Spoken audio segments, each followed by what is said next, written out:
Hi, welcome to the Link RDP Community of Practice. My name is Justine Light. I'm going to be talking in this set of webinars about Canadian language benchmarks and how we might use them in Link RDP. This is an introductory webinar. Other webinars in this set will include how to use CLBs for planning and giving feedback. And also, Fran Rusnell, one of our instructors in RDP, will be talking about how she uses Canadian language benchmarks to assist in her planning. This whole set of webinars on Canadian language benchmarks will lead into a new set of professional development based around portfolio-based language assessment, also known as PBLA. Okay, well, let's get started then on Canadian language benchmarks for Link. What are Canadian language benchmarks? They are a descriptive scale. They describe language ability in English as a second language, written as 12 benchmarks or reference points along a continuum from basic to advanced.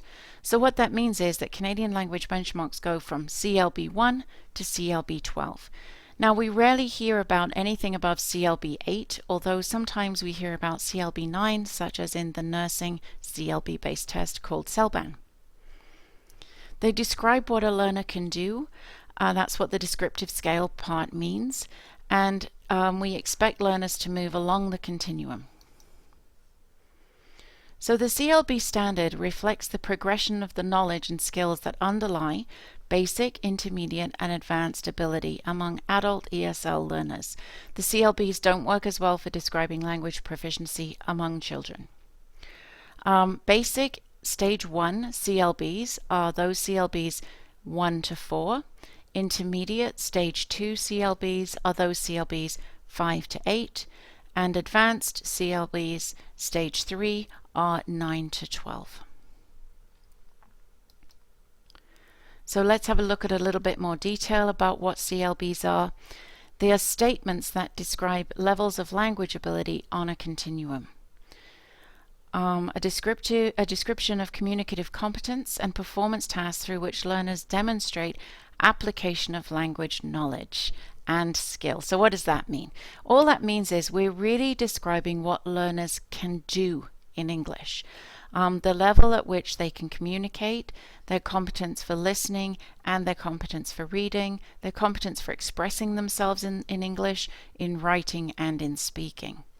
So it's what they can do, and performance tasks, for example, writing an email, giving instructions, describing an emergency procedure. So rather than a set of facts about the English language that the learners know, what the CLBs try to do is describe what the learners can do, and they do so quite specifically through describing the tasks that can be undertaken by a learner at a given level in English. Now, they are a national standard in Canada, and in Link programs they are mandated for planning curricula for language instruction in many different settings. So it could be in a Link program, it could be in a career preparation program such as a pre-nursing bridging program, but it helps learners to understand, especially those learners who may happen to move across Canada, what level of language proficiency they're at. It's awkward when a student might describe themselves as being intermediate or low intermediate or high intermediate or beginner, because from one program to another that can mean many different things. And so a CLB is a way of identifying a language proficiency level that's meaningful from one ESL school to another, from one provider to another, from one province to another. And the CLBs, really importantly, offer a framework of reference for learning, for teaching, for programming and assessing adult ESL in Canada. So it means, for example, that in Link RDP, we're able to give you an assessment that tells you approximately what level of proficiency we believe a new learner to your class is. You have resources, you have planning materials that are aligned with certain benchmarks. We have reporting procedures that are aligned with certain benchmarks, and so we're able to tie everything together. And while I'm sure some of you are thinking this isn't really a perfect system of scoring and rating, and I agree with you, but it's better than having us all using the word intermediate and not really knowing what our shared understanding of that word is. Important that we consider what Canadian language benchmarks are not. They are not, as I mentioned a moment ago, a description of knowledge. Saying that a student is CLB 4 in speaking or CLB 5 in speaking doesn't communicate a difference in the amount of knowledge about, say, English grammar or pronunciation or vocabulary that they will have. We're not measuring how much of English they know. We're measuring to what degree are they successful in communicating a level of language proficiency. So you could have a learner who might test at a CLB 6 and another learner who might test at CLB 5, and it may be that that CLB 5 learner knows more about perhaps technical explanations of English grammar, because CLBs aren't measuring that. They measure your proficiency in communication. And so that can sometimes be a bit frustrating for teachers, but what we try to do with CLBs is use CLBs to develop our curriculum, to develop our tasks, and then we figure out which grammatical structures we need to teach in order for students to be successful with those tasks and ultimately with that curriculum. They're not a curriculum. They kind of look like one sometimes when you look at the pages of the Canadian Language Benchmarks book, but it isn't a curriculum. It doesn't tell you comprehensively everything you should do from day to day. What it does is it gives you a framework for planning the different aspects of language proficiency that a learner would need in order to achieve communicative competence at a given level. There are sample tasks included in Canadian language benchmarks, but they're just samples, and it may be that a learner comes to you and needs multiple attempts at different sample tasks in order to achieve proficiency. Other learners may come with certain aspects of the language in place, but other parts missing. CLBs are not tied to any specific instructional approach, although they are premised around task-based language teaching. But you can, for example, teach grammar before the students do the task, or you can do the task and do the grammar to remediate errors, mistakes, and gaps afterwards. CLBs don't dictate that. They just are focused on tasks, and therefore task-based language teaching fits. And they're not an assessment. You obviously can use Canadian language benchmarks to develop assessments and, importantly, to develop rubrics and feedback for learners, but as themselves, as they're printed in the book, they are not an assessment until they are taken, the outcomes are taken and created into assessments by the instructor or by the program.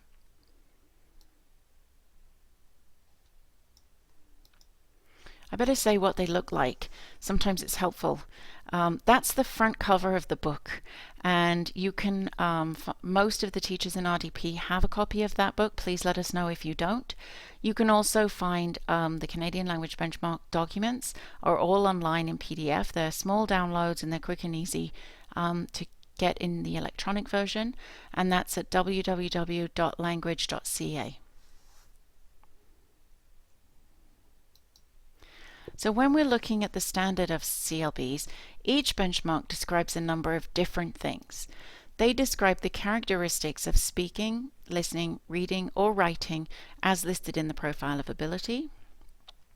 They tell you what a person can do in each language skill under what's called competency statements.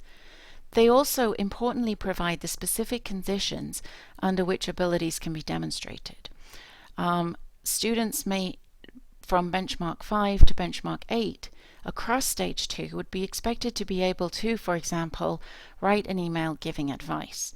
But the conditions under which you would expect the student to complete that would be very, very different from 5 to 6 to 7 to 8. It might be the amount that you expect the student to be able to write. It might be the amount of assistance, whether they can use a dictionary, how quickly they have to complete the task. And so those conditions are very important, and they're under the profile of ability. If you're designing tasks or planning lessons, that's an important place on the page to look. And then there are examples, and this is often the most useful part of the page when you're starting out with CLBs, examples of possible communication tasks. And those are called sample tasks, and they're in the colored box on for every kind of communication under each, for every competency under each CLB level. And lastly are the indicators of task success. Those are called the sample indicators of ability, and they tell you or give you advice rather in how to measure whether a student has been successful in achieving that task at the appropriate benchmark level. Again, let's take a look. Here is the page from the Canadian Language Benchmarks, and you'll see all those areas I just mentioned are shown on this page. So the profile of ability, what the listener can, in this case it's listener because it's a listening benchmark, can do. The competency areas, there are 4 of these for each skill, and they run something like interacting with others, comprehending or giving instructions, getting things done, and sharing or comprehending information.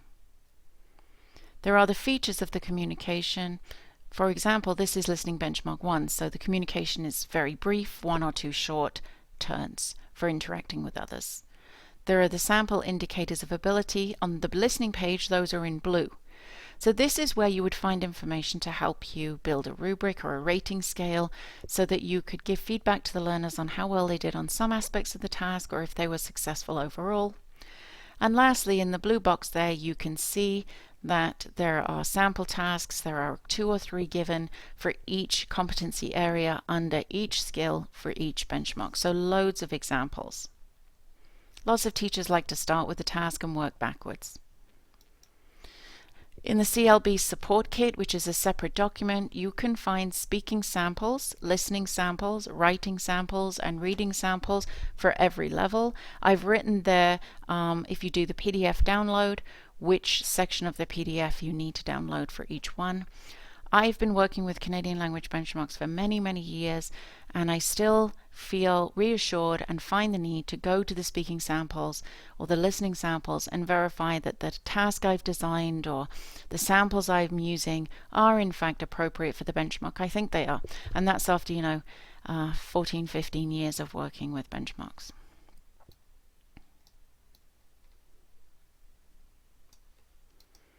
Another useful way to understand the levels of benchmarks is the can-do statements, and I've copied the cover there again of that document.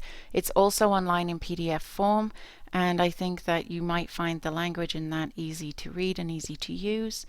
And for every level, at every skill, at every competency area, there are descriptive statements in language that is appropriate for the students, so it can be useful for working with students too, that tell them what it means to be a CLB3 in reading, what they can do if they're at that level. So its purpose is to present information in accessible language, and I think it really achieves that. And after a reliable assessment has been assigned in benchmarks, it can be very useful for explaining to learners where they are in their own language development, and also for you as an instructor it can be very useful for building an understanding of the benchmarks and, as I said, explaining them to learners. There's so much to Canadian Language Benchmarks, I can't do it justice in my 15 minutes, but I hope we've got the conversation started. I really strongly encourage you to go to the website language.ca. You will find explanations, resources, and planning tools there that will help you get started using Canadian Language Benchmarks in your classroom. We'll go on in the next webinar to talk about using Canadian Language Benchmarks to plan a lesson and give feedback to a learner. Thanks.